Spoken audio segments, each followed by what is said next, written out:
The judicial branch. There are two basic categories of laws, criminal and civil laws.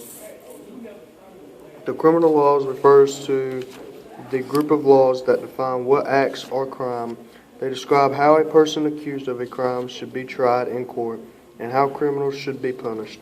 Civil laws refer to disputes between people.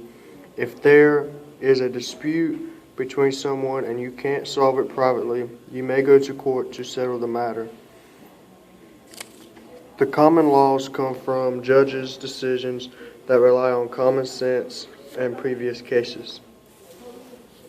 The jurisdiction of a court is the extent or scope of authority that court has to hear and decide a case that has properly been brought before it. The original jurisdiction is the authority of a court to hear and decide a case for the first time. The district court is the only federal court which a jury trial is held. The Supreme Court is the highest in the land. They meet in Washington, D.C. and review cases that have been tried in lower federal courts and in state courts. Marbury was promised to be appointed as a justice of the peace by outgoing President John Adams. Marbury claimed that the Judiciary Act of 1789 gave the Supreme Court the power to order Madison to give him the promised appointment. Chief Justice Marshall ruled that the act gave Supreme Court powers that it had not been granted by the Constitution.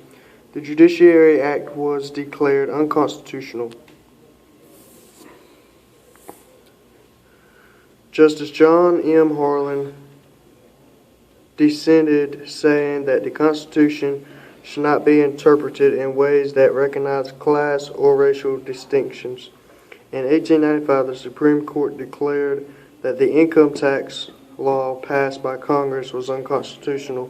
So in 1913, the states ratified the 16th Amendment, which gave courts the power to tax a person's income.